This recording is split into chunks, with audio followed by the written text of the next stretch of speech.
নমস্কার বন্ধুরা, আমি অনামিকা। আজকে আমি নিয়ে চলে এসেছি মিষ্টি দইয়ের রেসিপি। তো প্রথমেই আমি অল্প চিনি এখানে ক্যারামেলাইজ করে নিয়েছি। তো দেখুন, চিনিটা যখন এভাবে লাল হয়ে যাবে, আপনি কোনো জল দেবেন না, কিন্তু শুধু চিনি দিয়ে এটাকে ভালোভাবে নাড়াচাড়া করতে থাকতে হবে। নাড়াচাড়া না করলে কিন্তু নিচে ধরে যাবে।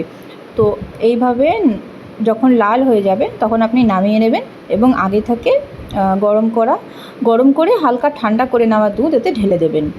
আপনি যতটা দই করতে চাইবেন সেই হিসেবে নেবেন। আমি এখানে প্রায় 500 ml মতো নিয়েছি। তো আর অন্যদিকে আপনি আলাদা করে টক দই জল ঝরাতে রেখে দেবেন, বা আপনি কিন্তু কাপড়েও বেঁধে রাখতে পারেন। আর এরপরে সেই যে আমি চিনি আর দুধটা মেশালাম, সেটা আমি ফুটতে দিতে বসিয়ে দিয়েছি।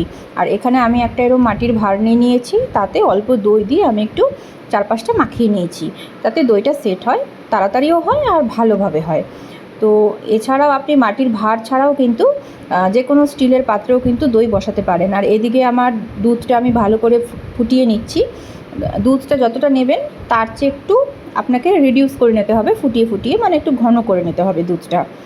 তো এরপর এছাড়া আমি এখানে দিয়ে দিয়েছি 1 কাপের মতো চিনি।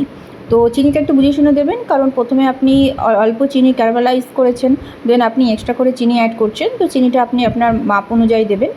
আর তারপর চিনি দিয়েও বেশ খানিকক্ষণ কিন্তু ফুটিয়ে নিতে হবে। একদম ঘন নয়, আবার একেবারে পাতলা নয়। তো দেখুন, আমি এটা নামিয়ে নিয়েছি। আর কনসিস্টেন্সিটা মোটামুটি এরকম থাকবে। এবার আমি যে দুধটা গরম করে নিয়েছিলাম সেটা কিছুটা ঠান্ডা করে নেব। একেবারেই ফুটন্ত দুধ নেব না। ঠান্ডা হয়ে যাওয়ার পরে সেই যে আমি দইটা জল ঝরতে রেখে দিয়েছিলাম, তার মধ্যে কিছুটা দুধ দিয়ে আমি একটু ভালো করে মিক্স করে নেব। এই মিক্সটা কিন্তু খুব ভালো করে করতে হবে, যাতে দানা দানা না থেকে যায় দইয়ের। তো আপনি স্পুন দিয়ে বা যে কোনো ধরনের কিছু ব্লেন্ডার দিয়ে আপনি এটা ভালো করে কিন্তু ফেটিয়ে নেবেন। তো দেখুন, আমি মোটামুটি ফেটিয়ে নিয়েছি, এরকম একটা স্মুথ পেস্টের মতো হয়ে যাবে। এরপর আমি যেটা করব, এই মিশ্রণটি দুধের মধ্যে কিন্তু ঢেলে দেব। এরপর দুধের সাথেও কিন্তু খুব ভালো মতো এটা মিক্স করে নিতে হবে। তো আমি মিক্স করার পরে ফিরে আসছি।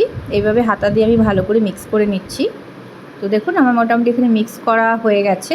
মিক্স করতে করতে এইভাবে বাবল চলে আসতে পারে, তাতে কিছু হয় না। আপনি এটা পরে নিজেই কেটে যায় বাবলসগুলো, তো ভয়ের কোনো কারণ নেই। আর দেখুন, আমার মিক্স টোটাল ভালো মতো হয়ে গেছে। এবার যেটা করব, দইয়ের ভাঁড়টাতে আমি এই যে মিশ্রণটা ঢেলে দেব। মোটামুটি আপনার কাজ কিন্তু এখানেই শেষ।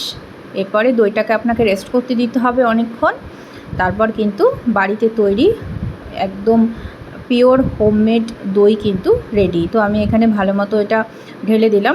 ওপরে এখনও বাবলসগুলো আছে, এটা পরে চলে যায়, কোনো ব্যাপার নয়। বা আপনি চাইলে ওপর থেকে বাবলসগুলো একটু ফেলেও দিতে পারেন। তো এবার আমি যেটা করব, আমি আরেকটু দিয়ে দিচ্ছি, মোটামুটি আমার একটু বেঁচে গেছে এখানে। তো যাই হোক, এবার আমি যেটা করব, আপনি চাইলে ফয়েল পেপার দিয়ে এটা মুড়ে দিতে পারেন। তো আমার কাছে ঘরে এখন ফয়েল পেপার অ্যাভেলেবেল নেই, তো আমি একটা নর্মাল বাটি দিয়ে চাপা দিয়ে দিচ্ছি। তো এরম একটা বাটি দিয়ে চাপা দিয়ে দিচ্ছি। আর এই দেখুন, এরম একটা আমি ডেকচি নিয়েছি। এরম একটা মোটা পাত্র আপনি নিয়ে নিতে পারেন, তার ভেতরে ঢুকিয়ে আমি এরম বাটিটা চাপা দিচ্ছি। আর ওপর দিয়ে দিচ্ছি একটা চাদর, যে কোনো চাদর বা একটু মোটা ধরনের যে কোনো কাপড় দিয়ে আপনি এভাবে ঢাকা দিতে পারেন, তাতে তাড়াতাড়ি দইটা সেট হয়। তো আমি মোটামুটি এখানে 8 ঘন্টা পর ফিরে এলাম। দেখুন, আমার দইটা কিন্তু একেবারে রেডি। এরপর আমি যেটা করব, এই দইটাকে আমি আমার ফ্রিজে মোটামুটি 2 ঘন্টা মতো স্টোর করব, কারণ দই জিনিসটা ঠান্ডা খেতেই ভালো লাগে। আর ফ্রিজে রাখলে কি হয়, দইয়ের যে টান ভাবটা সেটা আরও বেটার হয়। তো আমি এখানে প্রায় 2 ঘন্টা পরে ফিরে এসেছি, ফ্রিজ থেকে বের করে নিয়েছি। তো এবার আমি আপনাদের একটু তুলে দেখাচ্ছি। দেখুন, একদম ক্রিমি একটা টেক্সচার কিন্তু দইয়ে চলে আসছে। তো আমার সিম্পল রেসিপিটা কেমন লাগলো অবশ্যই জানাবেন। আর ভালো লাগলে কিন্তু অবশ্যই লাইক আর কমেন্ট করতে ভুলবেন না। আর আপনারাও বাড়িতে ট্রাই করে কিন্তু আমাকে জানাবেন যে রেসিপিটা আপনাদের কেমন লাগলো। আপনারাও চাইলে অবশ্যই রেসিপিটা বাড়িতে ট্রাই করতে পারেন, আর ট্রাই করে কেমন আপনাদের রেসিপিটা হয়েছে অবশ্যই সেটা জানাবেন।